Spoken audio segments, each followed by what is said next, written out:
சரி, நம் கண்களை மூடி இந்த காலை வேளையிலே தேவாதி தேவன் ராஜாதி ராஜா உயிருள்ள தெய்வத்தை நாம் துதிக்க வந்திருக்கிறோம், ஆராதிக்க வந்திருக்கிறோம். நன்றி நிறைந்த இருதயத்தோடு இந்த காலை வேளையிலே அவருடைய பரிசுத்த பிரசன்னத்திற்கு நேராக நாம் காத்திருப்போம். கடந்த 7 மாதங்கள் கிருபையாய் நமக்கு ஆண்டவர் கொடுத்தார். 7 மாதங்களை முடிப்பதற்கு கர்த்தர் கிருபையாய் உதவி செய்தார். அவர் நம்மை போஷித்தார், பாதுகாத்தார், தேவைகளை சந்தித்தார். எல்லா விதத்திலும் நம்மளை தாங்கி ஏந்தி சுமந்து தப்புவித்து ஒரு புதிய மாதத்திற்குள்ளே கர்த்தர் கொண்டு வந்து வைத்திருக்கிறார். இந்த வருடத்தை நம்மோடு கூட தொடங்கினவர்கள் அநேகர் இன்றைக்கு நம்மிடத்தில் இல்லை, அநேகர் மரித்து போயிருக்கிறார்கள். ஆனாலும் கர்த்தர் நம்முடைய ஜீவனை பாதுகாத்து நம்மை இந்த புதிய மாதத்திற்குள்ளே பிரவேசிக்க செய்திருக்கிறார். இந்த ஆகஸ்ட் மாதம் நமக்கு ஒரு நன்மையான மாதமாக இருக்கும்படி தேவன் நம்மை ஆசீர்வதிக்கிறதற்கு அவர் விருப்பமாக இருக்கிறார், வாஞ்சையாக இருக்கிறார். இந்த காலை வேளையிலே ஆண்டவருடைய சமூகத்தில் நம்மை முழுவதுமாய் தாழ்த்துவோம். அப்பா ஆண்டவரே, இந்த மாதத்திற்குள்ளே என்னை கொண்டு வந்திருக்கிறீர். ஆண்டவரே, இந்த மாதத்தினுடைய எல்லா காரியங்களையும் ஆண்டவரே உம்மிடத்தில் நாங்கள் அர்ப்பணிக்க வந்திருக்கிறோம். ஆண்டவரே, உம்மை முதலாவது கனம் பண்ண நாங்கள் வந்திருக்கிறோம். ஆண்டவரே, எந்த ஒரு மனுஷனையும் ஆண்டவரே நாங்கள் பார்ப்பதற்கு முன்பாக, பேசுவதற்கு முன்பாக ஆண்டவரே தேவரீர் எங்களை உண்டாக்கின எங்கள் கர்த்தரிடத்தில் நாங்கள் வந்திருக்கிறோம். மாத பிறப்புகளிலும் ஓய்வு நாட்களிலும் கர்த்தரை கனம் பண்ணுகிறோம். தகப்பனே, இந்த காலை வேளையில் உம்மை துதிக்கிறோம், உம்மை ஆராதிக்கிறோம். ஆண்டவரே, நீர்தான் எங்களுடைய ஆதாரம், நீர்தான் எங்களுக்கு எல்லாமுமாய் இருக்கிறவர். எங்கள் தேவைகளை சந்திக்க போகிற பெரிய தேவன் நீர்தான். ஆண்டவரே, நீர்தான் ஆண்டவரே எங்களுக்கு ஒத்தாசை அனுப்பி, ஆண்டவரே நீர்தான் எங்களுக்கு உதவிகளை செய்து, ஆண்டவரே இந்த மாதம் முழுவதும் தகப்பனே எங்களுக்கு ஆண்டவரே நீர் ஆண்டவரே உதவிக்கரம் நீட்டப் போகிறவர், எங்களுக்கு உதவி செய்ய போகிறவர் நீர்தான். ஆண்டவரே, உம்முடைய சமூகத்தில் நாங்கள் வந்திருக்கிறோம். ஆண்டவரே, இந்த நாளில் ஆண்டவரே உம்முடைய பரிசுத்த பிரசன்னத்தை நோக்கி பார்க்கிறோம்.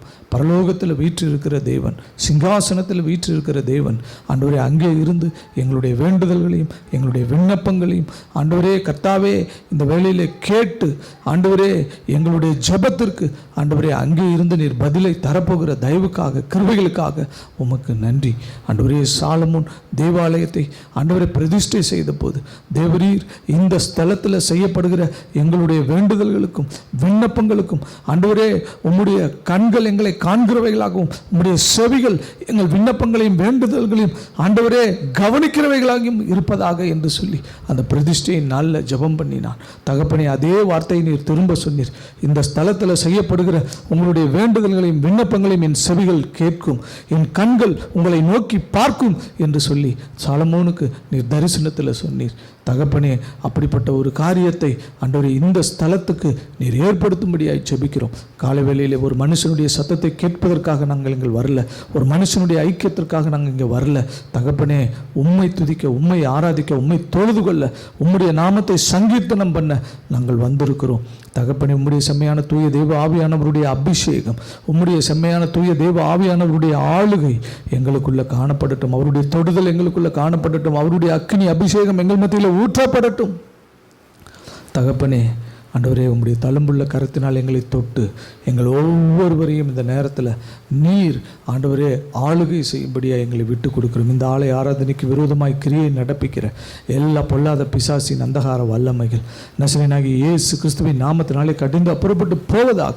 வர தடைப்பட்டிருக்கிற உம்முடைய பிள்ளைகளை எங்கள் மத்தியில் கொண்டு வருவீராக. எங்கள் மீட்பரும் எங்கள் இன்ப ரட்சகருமாய் இருக்கிற கர்த்தராகிய இயேசு கிறிஸ்துவின் நாமத்தினால் ஜெபம் என்று எங்கள் ஜீவனுள்ள நல்ல தகப்பனே, ஆமென். இஸ்ரவேலே, கர்த்தரை நம்பு, கர்த்தரை நம்பு, கர்த்தரை நம்பு. இஸ்ரவேலே, அவரும் துணையும் கேடகமானவர், அவரும் துணையும் கேடகமானவர். புதியிலிருந்து தூக்கி விடுவார், குப்பையிலிருந்து உயர்த்திடுவார். புதியிலிருந்து தூக்கி விடுவார், குப்பையிலிருந்து உயர்த்திடுவார். பிரபுக்களோடும் ராஜாக்களோடும் உட்கார செய்பவர் உனக்கு உண்டு. பிரபுக்களோடும் ராஜாக்களோடு உட்கார செய்பவர் உனக்கு உண்டு. இஸ்ரவேலே கர்த்தரை நம்பு, கர்த்தரை நம்பு, கர்த்தரை நம்பு. இஸ்ரவேலே அவரும் துணையும் கேடகமானவர், அவரும் துணையும் கேடகமானவர். ஒரு 15 நிமிடம் நம் கர்த்தருடைய வார்த்தையை தியானிக்க போகிறோம். இந்த மாதத்தில் தேவன் நமக்கு கொடுக்கிற விடுதலையின் செய்தி. வழக்கமாக வருகின்ற ஞாயிற்றுக்கிழமை நமக்கு சிலுவையினுடைய செய்தி தான் இருக்கும். அதனால் நீங்கள் உன்னத பாடல்களின் புஸ்தகத்தை நீங்கள் 3 முதல் 7 வரை உள்ள வசனங்களை நீங்கள் தியானித்து கொண்டிருங்கள். கர்த்தர் உங்களோடு கூட பேசுவார். இப்போது இன்றைக்கு நம் சிலுவையினுடைய காரியத்தை குறித்து தியானிக்க போகிறோம். 1 கொரிந்தியர் 2ஆம் அதிகாரம் 2ஆம் வசனம். இயேசு கிறிஸ்துவை சிலுவையில் அறையப்பட்ட அவரையே அன்றி வேறொன்றையும் உங்களுக்குள்ளே அறியாதிருக்க தீர்மானித்திருந்தேன். இயேசு கிறிஸ்துவை சிலுவையில் அறையப்பட்ட அவரையே அன்றி வேறொன்றையும் உங்களுக்குள்ளே அறியாதிருக்க தீர்மானித்திருந்தேன். கவனியுங்கள், சிலுவையில் அறையப்பட்ட கர்த்தராகிய இயேசு கிறிஸ்துவை தவிர மற்ற எந்த ஒரு காரியத்தையும் நாம் அறிந்து கொள்ளாதபடிக்கு இருக்க வேண்டும் என்கிறதுல பவுல் அப்போஸ்தலன் தெளிவாய் இருக்கிறார். இயேசு கிறிஸ்துவினுடைய சிலுவையின் காரியங்களை தவிர, சிலுவையில் அறையப்பட்ட இயேசு கிறிஸ்துவை தவிர வேறொன்றை குறித்தும் நீங்கள் அறியாதிருக்க வேண்டும் என்று நான் விரும்புகிறேன், தீர்மானித்திருக்கிறேன் என்று சொல்லி அப்போஸ்தலனாகிய பவுல் சொல்லுகிறார். ஏன் சிலுவையில் அறையப்பட்ட இயேசு கிறிஸ்துவை தவிர வேறு ஒரு காரியத்தை நாம் அறியக்கூடாது என்று பவுல் தீர்மானித்திருந்தார்? ஏன்னா அதுதான் ஆண்டவராகிய இயேசு கிறிஸ்துவனுடைய அந்த சிலுவையில் அறையப்பட்டிருக்கிற அந்த காரியம்தான் நம்முடைய வாழ்க்கையில் ரட்சிப்பாய் இருக்கும், நம்முடைய வாழ்க்கையில் விடுதலையாக இருக்கும், நம்முடைய வாழ்க்கையில் ஆசீர்வாதமாக இருக்கும், நம்முடைய வாழ்க்கையில் அதுதான் ஜெயத்தை கொடுக்கிறதாய் இருக்கும். ரட்சிப்பும் விடுதலையும் ஆசீர்வாதமும் ஜெயமும் எங்கிருந்து வருது அப்படின்னு பார்க்கும்போது அது ஆண்டவராகிய இயேசு கிறிஸ்து சிலுவையில் அறையப்பட்டிருக்கிற அந்த காட்சியிலிருந்து, அந்த இடத்திலிருந்து தான் நமக்கு வருகிறது. அதனால தான் பவுல் அப்போஸ்தலன் சொல்றாரு, சிலுவையில் அறையப்பட்ட இயேசு கிறிஸ்துவையே நீங்கள் அறிய வேண்டும் என்று நான் தீர்மானித்திருக்கிறேன் என்று சொல்லி பவுல் அப்போஸ்தலன் சொல்லுகிறார். அருமையான தேவனுடைய ஜனமே, நல்லா கவனிங்க. ஆண்டவராகிய இயேசு கிறிஸ்து மார்த்தாளுடைய வீட்டில், மரியாளுடைய வீட்டில், உயிரோடு எழுப்பின லாசருவினுடைய வீட்டில் உட்கார்ந்து இருக்கும்போது மார்த்தாள் பற்பல வேலைகளை செய்கிறதற்கு அவள் எத்தனப்பட்டாள். அவள் விருந்தாளிகளை கவனிக்கிறதுல அவள் நேரத்தை செலவிட்டாள். மரியாளோ இயேசுவினுடைய பாதத்தில் அவள் அமர்ந்திருந்தாள். அப்போது மார்த்தாள் போய் ஆண்டவரிடத்தில் கேட்கிறா, மரியாள் எனக்கு உதவி செய்யும்படி, ஒத்தாசை செய்யும்படி நீர் அவளை அனுப்பக்கூடாதா என்று சொல்லி மார்த்தாள் இயேசுவின் இடத்துல, ஆண்டவராகிய இயேசுவின் இடத்துல கேட்கிறாள். அப்பொழுது இயேசு சொன்ன ஒரு வார்த்தை, நம்முடைய ஆண்டவர் மீட்பெரும் இரட்சகருமாய் இருக்கிற கர்த்தராகிய இயேசு கிறிஸ்து சொன்ன ஒரு வார்த்தை, மரியாள் தன்னை விட்டு எடுபடாத நல்ல பங்கை தெரிந்து கொண்டாள். மரியாள் தன்னை விட்டு எடுபடாத நல்ல பங்கை தெரிந்து கொண்டாள். அருமையான தேவனுடைய ஜனமே, பவுல் அப்போஸ்தலனுடைய வாஞ்சையும் அதுதான். நம்மை விட்டு எடுபடாத நல்ல பங்கை நாம் தெரிந்து கொள்ள வேண்டும். அந்த நல்ல பங்கு வேற ஒன்றும் இல்லை, ஆண்டவராகிய இயேசு கிறிஸ்து சிலுவையில் அவரை நமக்கு ஒப்பு கொடுத்தது தான். அவருடைய மாம்சம் தான், அவருடைய இரத்தம் தான், அவர்தான், அவருடைய சரீரம் தான் அந்த நல்ல பங்கு. அந்த நல்ல பங்கை தவிர வேறு ஒன்றை நாம் அறியாதிருக்க வேண்டும் என்று சொல்லி அப்போஸ்தலனாகிய பவுல் தீர்மானித்திருந்தான் என்று சொல்லி பார்க்கிறோம்.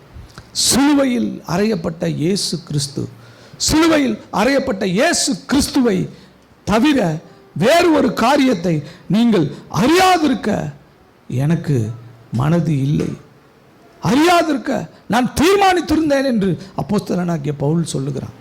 நன்றாய் கவனியுங்கள், தேவனை அறிந்து கொள்ளுவது 2 கோட்பாடுகளாக நமக்கு கொடுக்கப்பட்டிருக்கிறது. பழைய ஏற்பாட்டில் சிருஷ்டிப்புகள் மூலமாக தேவன் தம்மை வெளிப்படுத்தினார். சிருஷ்டிப்புகள் மூலமாக அவருடைய மகிமை வெளிப்பட்டது, அவருடைய வல்லமை வெளிப்பட்டது, அவருடைய ஞானம் வெளிப்பட்டது, அவருடைய அறிவு வெளிப்பட்டது. சிருஷ்டிப்புல அவருடைய காரியங்கள் எல்லாம் வெளிப்பட்டது. எந்த மனுஷனும் போக்கு சொல்ல இடமில்லை என்று சொல்லி ரோமர் புஸ்தகத்தில் நம்ம வாசிக்கிறோம். ஒரு மனுஷனும் போக்கு சொல்ல இடமில்லை. ஆங்கிலத்தில் ரொம்ப அழகான ஒரு வார்த்தை கொடுக்கப்பட்டிருக்கிறது, எக்ஸ்கியூஸ், நோ மோர் எக்ஸ்கியூஸ். ஒரு மனிதனும் போக்கு சொல்ல இடமில்லை, ஒரு மனிதனும் தெரியவில்லை என்று சொல்லுகிறதற்கு இடமில்லை. ஏன்னா உண்டாக்கப்பட்டிருக்கிறவைகள் உண்டாக்கினவரை வெளிப்படுத்துகிறதாய் இருக்கிறது என்று சொல்லி ரோமர் புஸ்தகத்தில் வாசிக்கிறோம். ரோமர் 1ஆம் அதிகாரம் 19-20 வசனங்களை நாம் வாசித்து பார்க்கும்போது அங்கே சொல்லப்பட்டிருக்கிறது, தேவனை குறித்து அறியப்படுவது அவர்களுக்குள் வெளிப்பட்டிருக்கிறது, தேவனே அதை அவர்களுக்கு வெளிப்படுத்தி இருக்கிறார். எப்படி என்றால், காணப்படாதவைகளாகிய அவருடைய நித்திய வல்லமை, தேவத்துவம் என்பவைகள் உண்டாக்கப்பட்டிருக்கிறவைகளினாலே உலகம் உண்டானது முதற்கொண்டு தெளிவாய் காணப்படும். ஆதலால் அவர்கள் போக்கு சொல்ல இடமில்லை என்று சொல்லி அங்கு சொல்லப்பட்டிருக்கிறது. உண்டாக்கப்பட்டிருக்கிறவைகளாலே உலகம் உண்டானது முதற்கொண்டு தெளிவாய் காணப்படும். அதனால தேவன் இல்லை என்று, தேவனை நான் அறியேன் என்று ஒரு மனுஷனும் சொல்ல முடியாது. எல்லாவற்றுக்கும் ஒருவர் இருக்கிறார், எல்லாவற்றுக்கும் ஒருவர் காரணராக இருக்கிறார். அவர் இல்லாம எதுவுமே உண்டாக்கப்படவில்லை. இது தெளிவாக வெளிப்படுகிறது, இயற்கை வெளிப்படுத்துகிறது. போக்கு சொல்ல இடமில்லை. தேவனுடைய அனந்த ஞானம் வெளிப்படுகிறது, தேவனுடைய நித்திய வல்லமை வெளிப்படுகிறது, அவருடைய ஞானம், அறிவு, புத்தி என்கிற காரியங்கள் எல்லாம் வெளிப்படுகிறது, அவருடைய கைகளின் கிரியைகள் வெளிப்படுகிறது. போக்கு சொல்ல இடமில்லை, இடமில்லை. இது முதல் கோட்பாடாக நம்ம வைத்துக் கொள்ளலாம். இதே காரியம் புதிய ஏற்பாட்டில் நம்ம பார்க்கும்போது எங்க தேவன் வெளிப்படுகிறார் என்று பார்க்கும்போது ரொம்ப ஆச்சரியமாய் இருக்கிறது. சிலுவையில் தேவன் தம்மை வெளிப்படுத்துகிறார். சிலுவையில் தேவன் தம்மை வெளிப்படுத்துகிறார். சிருஷ்டிப்பில் வெளிப்படுத்தப்பட்ட தேவன் இப்ப எங்க வெளிப்படுத்துறாரு? சிலுவையில் தம்மை வெளிப்படுத்துகிறார். அதனால தான் ஜனங்களுக்கு இடரலாய் போகிறது. அவர் சிலுவையில் தம்மை வெளிப்படுத்தினபடினால ஜனங்களுக்கு இடரலாய் போகிறது. பாடுகளை பார்க்கிறார்கள், அவருடைய கண்ணீரை பார்க்கிறார்கள், அவருடைய வேதனையை பார்க்கிறார்கள், பிற்கப்பட்ட அவருடைய சரீரத்தை பார்க்கிறார்கள், துன்பப்படுத்தப்பட்ட அவருடைய சரீரத்தை பார்க்கிறார்கள், அவர் அடைந்த ஆக்கினியை பார்க்கிறார்கள். அப்படி பார்க்கும்போது அவர்களுக்கு பரிதாபம் தான் வருதே தவிர அவர் தெய்வம் என்கிற காரியம் அவர்களுக்கு புரிவதில்லை. அதனால தான் சிலுவை குறித்த செய்தி கெட்டு போகிறவர்களுக்கு பைத்தியமாய் இருக்கிறது, ரட்சிக்கப்படுகிற நமக்கோ தேவ பலனாய் இருக்கிறது என்று சொல்லி அப்போஸ்தலனாகிய பவுல் சொல்லுகிறான். சிலுவையை குறித்த செய்தியை நம்ம பார்க்கும்போது கெட்டு போகிறவர்களுக்கு அது பைத்தியமாய் தோன்றும். பைத்தியமா இல்லையா? அவரையே காப்பாற்றிக்க முடியாதவரா உங்களை காப்பாற்ற போறாரு. அவரே கதறிக்கிட்டு இருக்கிறாரு, நீங்க போய் அவர்கிட்ட கதறலாம் அவர் கேட்க போறாரா? அவரையே சிலுவையில் அறைந்து கொன்றார்கள். அப்படி இருந்த ஒருத்தர் தான் உங்களுக்கு வந்து உதவி செய்ய போறாரா? அவர் தான் வந்து உங்களை காப்பாற்ற போகிறாரா? அவர் தான் உங்களுக்கு தேவனாய் இருக்கிறாரா என்று சொல்லி அநேகர் கேட்கிறார்கள். அநேகர் பைத்தியமாய் அவர்களுக்கு தோன்றுகிறது, பைத்தியமாய் தோன்றுகிறது. அவருடைய பலவீனத்தை பார்க்கிறார்கள். அந்த பலவீனத்தை குறித்து அவர்கள் நம்பிக்கையற்றவர்களாய் மாறுகிறார்கள். இவரே இவ்வளவு பலவீனமா இருக்காரே, பலவீனப்பட்ட என்னுடைய வாழ்க்கையை இவரால் எப்படி மாற்ற முடியும்? இவரே இப்படி பரிதாபமா இருக்கிறாரே, இவரால் என்னுடைய வாழ்க்கையில் என்ன செய்ய முடியும்? நல்லா கவனிச்சுக்கங்க. உலகத்தில் எந்த ஒரு தெய்வமும், தெய்வம் என்று சொல்லி கொண்டிருக்கிற காரியங்களும் செய்ய முடியாத ஒரு காரியத்தை, வெளிப்படுத்த முடியாத ஒரு காரியத்தை அவர் வெளிப்படுத்தினார் தம்முடைய சரீரத்தில். தாழ்மையை, ஏழ்மையை, அந்த கேடை, தேவனுடைய கோபாக்கினியை அவர் சரீரத்தில் ஏற்றுக்கொண்டு அவர் வெளிப்படுத்தினார். அது அவருடைய தெய்வீக தன்மையை வெளிப்படுத்துகிறது. தெய்வீகம். தேவன் சிலுவையில் மறைந்திருந்தார். தேவன் சிலுவையில் மறைக்கப்பட்டு தேவனுடைய சரீரமாய் இருக்கிற ஆண்டவராகிய இயேசு கிறிஸ்துவனுடைய சரீரம் துன்பத்தையும் துயரத்தையும் ஏற்றுக்கொண்டது. வேதம் தெளிவாய் சொல்லுகிறது தேவனுடைய குணாதிசயத்தை பற்றி. தெளிவாய் தேவனுடைய குணாதிசயத்தை பற்றி சொல்லுகிறது. ஏசாயா 45 அதிகாரம் 15 வசனத்தை எடுத்துக்கொள்ளுங்கள். ஏசாயா 45 அதிகாரம் 15 வசனம். சீக்கிரமாக எடுத்து வாசிங்க பார்க்கலாம். இஸ்ரவேலின் தேவனும் இரட்சகருமாகிய நீர் மெய்யாகவே, நல்லா கவனிங்க, உம்மை மறைத்து கொண்டிருக்கிற தேவனாய் இருக்கிறீர். பாருங்க எவ்வளவு அழகா வேதம் சொல்லுகிறது. இஸ்ரவேலின் இரட்சகராய் இருக்கிறவர், இஸ்ரவேலின் மெய் தேவனாய் இருக்கிறவர், உம்மை மறைத்து கொண்டிருக்கிற தேவனாய் இருக்கிறீர். உம்மை மறைத்து கொண்டிருக்கிற தேவனாய் இருக்கிறீர். சிலுவையில் தேவன் தன்னை மறைத்து கொண்டிருந்தார். அவருடைய தெய்வீகம் மறைக்கப்பட்டது, தெய்வத்துவம் மறைக்கப்பட்டது, அவருடைய வல்லமை மறைக்கப்பட்டது. அதற்கு பதிலாக அவருடைய ஏழ்மை வெளிப்பட்டது, தாழ்மை வெளிப்பட்டது, அவருடைய இயலாமை வெளிப்பட்டது, அவருடைய பலவீனம் வெளிப்பட்டது, அவருடைய அந்தகேடு வெளிப்பட்டது, அவருடைய சரீரம் நொறுக்கப்பட்டது வெளிப்பட்டது. இப்போ அவரை பார்க்குறாங்க, அவங்களுக்கு பைத்தியமாய் தோன்றுகிறது, பைத்தியமாய் தோன்றுகிறது. ஆண்டவர் சொல்றாரு, தேவனுடைய பைத்தியம் என்பது மனுஷருடைய ஞானத்திலும் அதிக ஞானமாய் இருக்கிறதாம். தேவனுடைய பைத்தியம் என்பது மனுஷருடைய ஞானத்திலும் அதிக ஞானமாய் இருக்கிறதாம். தேவனுடைய பலவீனம் என்பது மனுஷனுடைய பலத்திலும் அதிக பலனாய் இருக்கிறது என்று சொல்லி வேதம் சொல்லுகிறது. அப்போ அவங்க பைத்தியத்தை பார்க்குறாங்க. சிலுவையை குறித்து பார்க்கும்போது அவங்களுக்கு பைத்தியமாக இருக்குது. ஆனால் ஆண்டவர் சொல்கிறாரு, ரட்சிக்கப்படுகிற உனக்கு அது தேவ ஞானமாக இருக்கிறது. அவங்க தேவனுடைய பலவீனத்தை பார்க்குறாங்க. ரட்சிக்கப்படுகிற உனக்கு அது தேவ பலனாய் இருக்கிறது. நீ சிலுவையை பார்க்கும்போது சிருஷ்டிப்புல தேவன் வெளிப்படுத்தப்பட்டபடியே உனக்கு தேவன் தன்னை வெளிப்படுத்துவார். அவருடைய தெய்வீகத்தை நீ பார்ப்ப, அவருடைய தேவ ஞானத்தை நீ பார்ப்ப, அவருடைய பலனை நீ பார்ப்ப. இந்த காரியங்கள் எல்லாம் அவருடைய சிருஷ்டிப்புல வெளிப்படுத்தப்பட்டது என்று சொல்லி கர்த்தர் சொல்லுகிறார். தேவன் தன்னை மறைத்து கொண்டிருக்கிற தேவனாய் இருக்கிறார். அவர் தன்னை சிலுவையில் மறைத்து கொண்டவராக இருக்கிறார். எல்லாருக்கும் அவரை சிலுவையில் பார்க்கும்போது தேவன் என்பது தெரியாது. எல்லாரும் அவர்களைப் போல ஒரு மனுஷனாக அவரை பார்க்கிறார்கள். ஆனால் ரட்சிக்கப்படுகிற நமக்கு பவுல் அப்போஸ்தலன் சொல்லுகிறான், கர்த்தராகிய இயேசு கிறிஸ்துவை, சிலுவையில் அறையப்பட்ட கர்த்தராகிய இயேசு கிறிஸ்துவையே அன்றி வேறொன்றையும் நீங்கள் அறியாதிருக்க நான் தீர்மானித்திருந்தேன். ஏன் தெரியுமா? அது அநேகருக்கு பைத்தியமாக தோன்றலாம், ஆனால் அது மனுஷ ஞானத்திலும் அதிகமான ஞானத்தை உடையது. அநேகருக்கு அந்த பலவீனம் வெளிப்படலாம், ஆனால் அது மனுஷ பலவீனத்திலும் அதிகமான பலனாய் இருக்கிறது. மனுஷ பலத்திலும் அதிகமான பலனாய் இருக்கிறது. மனுஷ ஞானத்திலும் அதிகமான ஞானமாய் இருக்கிறது. நீ சிலுவையை பார்க்கும்போது தேவ ஞானம், தேவ பலன் உன்னுடைய வாழ்க்கையில் வருகிறது, உன்னுடைய வாழ்க்கையில் வருகிறது. நீ சிலுவையை பார்க்க வேண்டும். ஏன் சிலுவையை பார்க்க வேண்டும் தெரியுமா?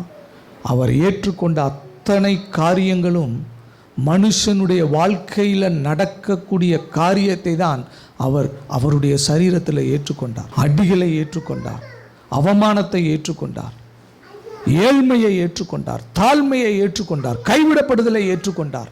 மனுஷர்களுடைய துர் எண்ணங்களுக்கு தன்னை அர்ப்பணித்தார். மனுஷருடைய தீங்கான காரியத்தை அவர் சரீரத்தில் ஏற்றுக்கொண்டார். எந்த காரியங்களெல்லாம் நம்முடைய வாழ்க்கையில் நடக்க வேண்டுமோ அந்த காரியத்தை எல்லாம் அவர் அவருடைய சரீரத்தில் ஏற்றுக்கொண்டார். எதுவும் அவர் புதுசாக ஏற்றுக்கல. உன்னுடைய வாழ்க்கையில் என்னுடைய வாழ்க்கையில் நடக்க வேண்டிய காரியத்தை அவர் ஏற்றுக்கொண்டிருக்கிறார்.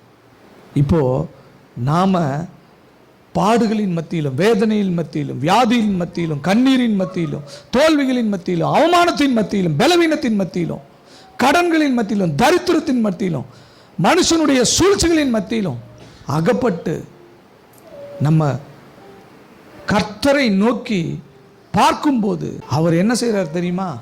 இதையெல்லாம் அவர் சிலுவையில் ஏற்றுக்கொண்டதை நமக்கு காண்பித்து கொடுக்கிறார். அதற்காக தான் அவருடைய தெய்வீகத்தை அவர் சிலுவையில் மறைத்து வைத்து விட்டார். அவர் சிலுவையில் தம்முடைய தெய்வீகத்தை மறைத்து வைத்து, தான் தேவன் என்கிறதை அவர் மறைத்து வைத்து, எதெல்லாம் மனுஷனுக்கு பாடுகளாய் வருமோ, எதெல்லாம் மனுஷனுக்கு ஏற்றுக்கொள்ளக்கூடிய காரியமாய் அவனுடைய சரீரத்துக்கு இருக்குமோ, அதை எல்லாவற்றையும் அவர் தன்னுடைய சரீரத்தில் ஏற்றுக்கொண்டு அவர் என்ன செய்கிறார்னா, அவர் சிலுவையில் அதை உங்களுக்கு வெளிப்படுத்தி காண்பிக்கிறார். இப்போது அதை நீங்கள் பார்த்து, என்னுடைய கண்ணீர் அங்கே இருக்குது, என்னுடைய கடன் அங்கே இருக்குது, என்னுடைய தரித்திரம் அங்கே இருக்குது, என்னுடைய வியாதி அங்கே இருக்குது, என்னுடைய வேதனை அங்கே இருக்குது, என்னுடைய பிரச்சனை அங்கே இருக்குது, என்னுடைய எல்லா காரியங்களும் அங்கே இருக்குன்னு சொல்லி நீங்கள் விசுவாசித்து, அதையெல்லாம் அவர் ஏற்றுக்கொண்டார் என்று சொல்லி நீங்கள் விசுவாசிச்சிங்கன்னா, அந்த விசுவாசிக்கிற இருதயத்தில் தெய்வீக ஞானம் வருமா? தெய்வீக ஞானம் வருமா? தேவ பலன் வருமா அந்த சரீரத்துக்குள்ள? அப்போ அந்த தெய்வீக ஞானத்தினாலும் அந்த தேவ பலத்தினாலும் நீங்கள் என்ன செய்யப்படுவீங்களா? கட்டப்படுவீர்களாம். ஆட்டோமேட்டிக்காக உங்களுடைய பலவீனம் மாறி போகுமா? ஆட்டோமேட்டிக்காக உங்களுடைய காரியங்கள் எல்லாம் மாறி போகுமா? இதை நீங்கள் ப்ராக்டிக்கலாக அனுபவிக்க வேண்டும். சும்மா ஏதோ என்னுடைய பாவத்திற்காக மட்டும் அவர் சிலுவைக்கு போகலைங்க. என்னுடைய பாவத்துக்கான தண்டனை மட்டும் அவர் மேலே வைக்கப்படலை. அப்படி வச்சா என்ன? இப்போ எனக்காக என் மனைவி 2 அடி வாங்கிக்கிற மாதிரி, எனக்காக என் நண்பன் 2 அடி வாங்கிக்கிற மாதிரி, அவன் செஞ்ச தப்புக்கு என்ன அடிச்சிருங்க அப்படின்னு சொல்லிட்டு போகிறது மாதிரி தான். ஆனால் அதனால என்னுடைய வாழ்க்கைக்கு என்ன பலன்? என்னுடைய வாழ்க்கையில் என்ன லாபம்? என்னுடைய வாழ்க்கையில் என்ன கொடுக்கப்பட்டிருக்கிறது? அப்போது என் நண்பனை போல அவர் அடி வாங்கலை, என் தாயை போல எனக்காக அவங்க திட்டு வாங்கலை, என் தாயை போல என்னுடைய கஷ்டங்களை என்னுடைய பாடுகளை அவர் ஏற்றுக்கொள்ளலை. அதையும் தாண்டி அவர் ஒரு காரியத்தை செஞ்சிருக்கிறார். என்ன செஞ்சிருக்காருன்னா, அவருடைய தெய்வீகத்தை அவர் சிலுவையில் மறைத்து கொண்டு இருக்கிறார். அவர் தேவன் என்கிறதை அவர் மறைத்து கொண்டு அவர் தம்முடைய தாழ்மையை, ஏழ்மையை, அடிமையின் சுரூபத்தை அவர் வெளிப்படுத்துகிறார்.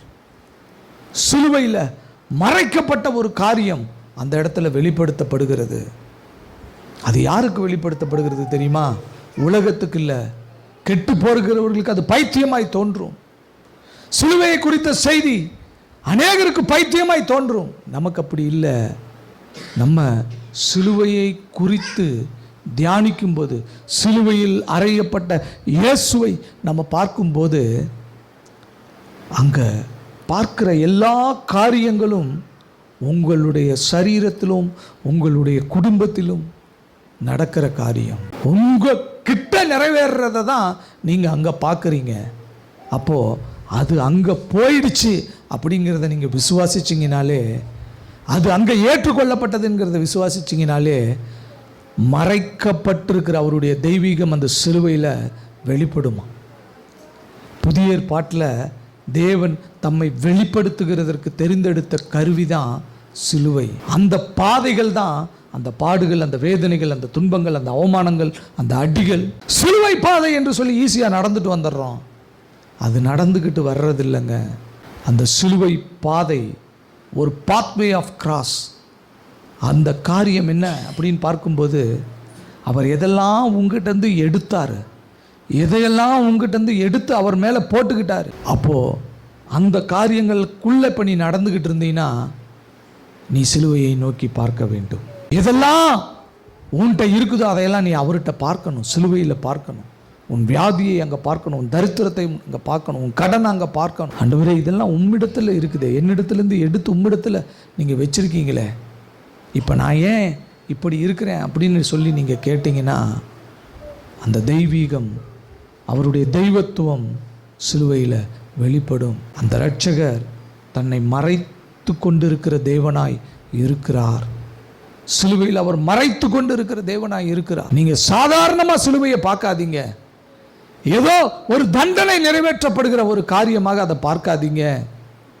அப்போஸ்தலனாகிய பவுல் சொல்கிறான், நான் தீர்மானமாக இருக்கிறேன், அதை மட்டும் நீ தெரிஞ்சுக்கணும், வேற எதையும் நீ தெரிஞ்சுக்க வேண்டாம்.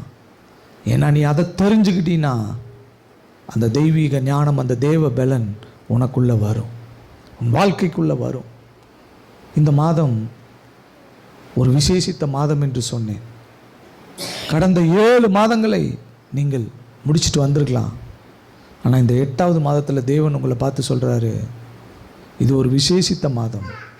இன்னும் நீங்கள் என்கிட்ட கிட்டி சேர்ந்து என்னை நோக்கி பார்த்து, என் சிலுவையின் காரியங்களை நீங்கள் நோக்கி பார்த்து, எவைகளெல்லாம் உங்ககிட்டேருந்து நான் எடுத்தனோ அவைகளெல்லாம் உங்ககிட்ட இல்லைன்றதை நீங்கள் அறிக்கை பண்ணி, என்னுடைய தெய்வீக வல்லமையையும் தெய்வீக ஞானத்தையும் நீங்கள் பெற்றுக்கொள்ள வேண்டும். நீங்கள் அப்படி பெற்றுக்கொள்ளும்போது என் சிலுவை மரணம் உங்களுக்கு ஜெயமாய் விளங்கும், உங்களுக்கு ஜீவனாய் விளங்கும் என்று சொல்லி கர்த்தர் சொல்லுகிறார். வேதத்திலேயே நமக்கு வாக்கு பண்ணப்பட்டிருக்கிற ஒரு விசேஷித்த ஆசீர்வாதம் எபேசியர் 1:19, தாம் கிறிஸ்துவை மரித்தோரிலிருந்து எழுப்பி அவரிடத்தில் நடப்பித்த தமது பலத்த சத்துவத்தின் வல்லமையின்படியே விசுவாசிக்கிறவர்களாகிய உங்களிடத்திலே காண்பிக்கும் தம்முடைய வல்லமையின் மகா மேன்மையான மகத்துவம் இன்னதென்று நீங்கள் அறியும்படிக்கு அவர் உங்களுக்கு பிரகாசமுள்ள மனக்கண்களை கொடுக்க வேண்டும் என்று சொல்லி நான் வேண்டிக் கொள்ளுகிறேன் என்று அப்போஸ்தலனாகிய பவுல் சொல்லுகிறார். என்ன இங்கே நமக்கு கொடுக்கப்பட்டிருக்கிறது? அதை பார்க்கிறதற்கு பிரகாசமுள்ள மனக்கண்கள் எப்படி நமக்கு கொடுக்கப்பட வேண்டும் என்று அப்போஸ்தலன் விரும்புகிறார். எதை பார்க்கிறதுக்கு அந்த பிரகாசமுள்ள மனக்கண்கள் வேணும் தெரியுமா? அவர் கிறிஸ்துவை மரித்தோரிலிருந்து எழுப்பி அவரிடத்தில் நடப்பித்த தமது சத்துவத்தின் வல்லமையின் படியே உங்களிடத்தில், விசுவாசிக்கிறவர்களாகிய உங்களிடத்தில் அதை காண்பிக்கும்படிக்கு தம்முடைய வல்லமையின் மகா மேன்மையான மகத்துவத்தை நாம் அறிந்து கொள்ள வேண்டும் என்று சொல்லி தேவன் அதை நம்மிடத்தில் நடப்பிக்கிறார். அவர் என்ன சொல்றார்? கிறிஸ்துவை மரித்தோரிலிருந்து எழுப்பி அவரிடத்தில் நடப்பித்த தமது சத்துவத்தின் வல்லமையின்படியே, அவர்கிட்ட அந்த மரித்தோரிலிருந்து எழுப்புகிறதற்கு அவரிடத்தில் பிதாவாகிய தேவன் வெளிப்படுத்தின அந்த சத்துவத்தின் வல்லமை இருக்குது பார்த்தீங்களா? கிறிஸ்துவை உயிரோடு எழுப்பின அந்த வல்லமை, அதை விசுவாசிக்கிறவர்களாகிய நம்மிடத்தில் நடப்பிக்க வேண்டும் என்று சொல்லி அந்த மகா மகத்துவமான மேன்மையான அந்த வல்லமையை நம்மிடத்தில் நடப்பிக்க வேண்டும் என்று சொல்லி தேவன் அவர் நம்மிடத்தில் நடப்பிக்கிறாராம். இதை பார்க்கும்படிக்கு உங்களுக்கு பிரகாசமுள்ள மனக்கண்கள் கொடுக்கப்படுகிறது என்று சொல்லுகிறார். அப்போது ஒரு உயிர்த்தெழுந்த வல்லமையை, கிறிஸ்துவின் இடத்துல செயலாற்றின ஒரு உயிர்த்தெழுந்த வல்லமையை பிதாவாகிய தேவன் நம்முடைய வாழ்க்கையில் செயலாற்ற விரும்புகிறார். அப்போ சிலுவையை நோக்கி பார்க்காம உயிர்த்தெழுந்த அந்த வல்லமை நம்முடைய வாழ்க்கையில் கிரியை செய்யாது.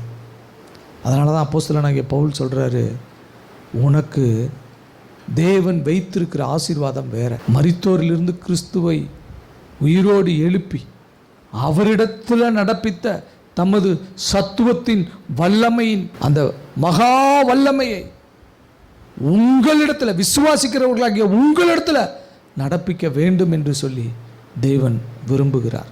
அப்போது இதுவரைக்கும் அப்படிப்பட்ட ஒரு வல்லமையை நீங்களும் நானும் அனுபவிக்கலை. இந்த மாதத்தில் அனுபவிக்க போகிறோம். இந்த மாதத்தில் தேவன் அதை வாக்கு பண்ணி இருக்கிறார். நான் அப்படிப்பட்ட ஒரு வல்லமையை உங்களுடைய வாழ்க்கையில் நான் வெளிப்படுத்த போகிறேன். இது கிறிஸ்து இயேசுவினுடைய சிலுவையினால் கிடைத்த விலையேற பெற்ற பாக்கியம். அவருடைய மரணத்துக்கு அப்புறம்தான் அவருடைய ஜீவன் உயிர்ப்பிக்கப்படுகிறது. அந்த மரணத்துக்குள்ளாக நாம் போகிறோம். அவருடைய ஜீவன் உயிர்ப்பிக்கப்படுகிற அதே சத்துவத்தின் வல்லமையினால் நம்மையும் அவர் உயிர்ப்பிக்கிறவராக இருக்கிறார். உங்களை உயிர்ப்பிக்கிறவராக இருக்கிறார். அதனால் சிலுவையில் தன்னை மறைத்து கொண்டிருக்கிற தேவனை நாம் பார்த்திருக்கிறோம். எல்லா பாடுகளும் அங்கே அரங்கேற்றப்படுகிறது, நிறைவேற்றப்படுகிறது. எழுதியிருக்கிறபடியே எல்லாம் செய்யப்படுகிறது. ஆனால் ஒரு காரியம் அந்த இடத்துல மறைக்கப்பட்டிருக்கிறது. தேவன் அந்த சிலுவையில் மறைந்திருக்கிறார். சிலுவையில் தாழ்மை கோலம் வெளிப்படுகிறது, ஏழ்மை கோலம் வெளிப்படுகிறது, கைவிடப்பட்ட கோலம் வெளிப்படுகிறது.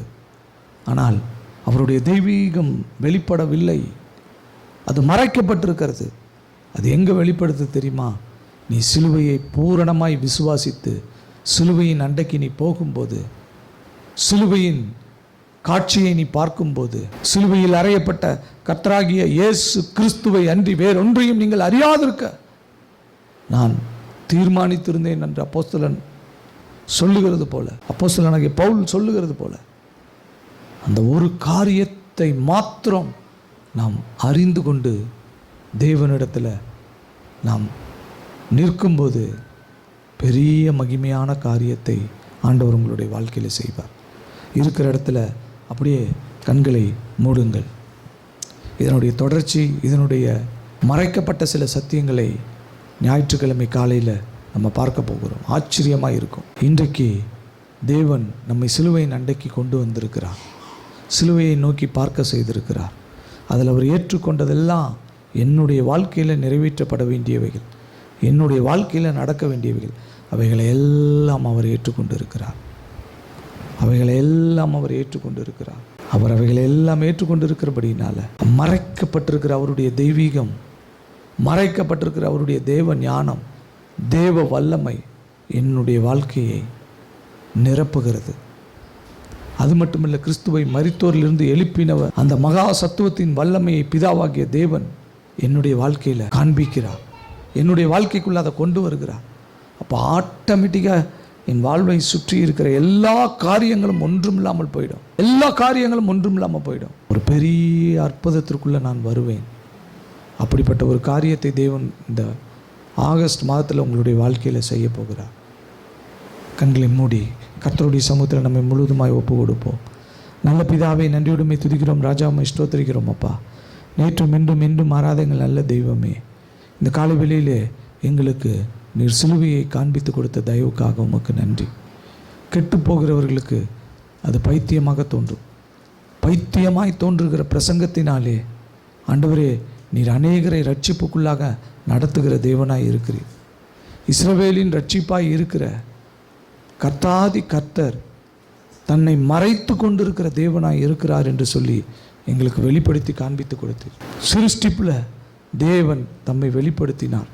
சிலுவையில் தேவன் தம்மை வெளிப்படுத்தினார். உலகத்துக்கு அது பைத்தியமாய் தோன்றுகிறது. ரட்சிக்கப்படுகிற எனக்கு அது தேவ பலவனாய் இருக்கிறது. தேவனுடைய பைத்தியம் எனப்படுவது மனுஷருடைய ஞானத்திலும் அதிக ஞானமாய் இருக்கிறது. தேவனுடைய பலவீனம் எனப்படுவது மனுஷனுடைய பலத்திலும் அதிக பலனாய் இருக்கிறது. ஆண்டவரே, அந்த தெய்வீக ஞானத்திலும் அந்த பலத்திலும் இந்த மாதத்தின் தொடக்க நாளில் என்னை நிரப்பி இருக்கிறதற்காக உமக்கு நன்றி. வந்து இந்த சத்தியத்தை கேட்ட உம்முடைய பிள்ளைகளுடைய வாழ்க்கையில் கிறிஸ்துவை மரித்தோரிலிருந்து எழுப்பினவருடைய மகா சத்துவத்தின் வல்லமை கிரியை நடப்பிக்கட்டும். அந்த பிள்ளைகளுடைய வாழ்க்கையில் அது கிரியை நடப்பிக்கட்டும். அவர்கள் அந்த உயிர்த்தெழுந்த வல்லமையை அனுபவிக்கட்டும். இந்த மாதம் முழுவதும் அவர்கள் அந்த வல்லமையில் நிரம்பி இருக்கட்டும். அவர்கள் வாழ்நாளெல்லாம் அந்த வல்லமையின் வெளிப்பாடு அவர்களுடைய வாழ்க்கையில் காணப்படட்டும். நம்முடைய அன்பின் கரத்தில் ஒப்பு கொடுக்குறோம். எங்கள் மீட்பெருமைகள் இன்ப இரட்சகருமாய் இருக்கிற கர்த்தராகிய இயேசு கிறிஸ்துவின் நாமத்தில் ஜெபம் வேண்டுகிறோம் எங்கள் ஜீவனுள்ள நல்ல தகப்பனே, ஆமென்.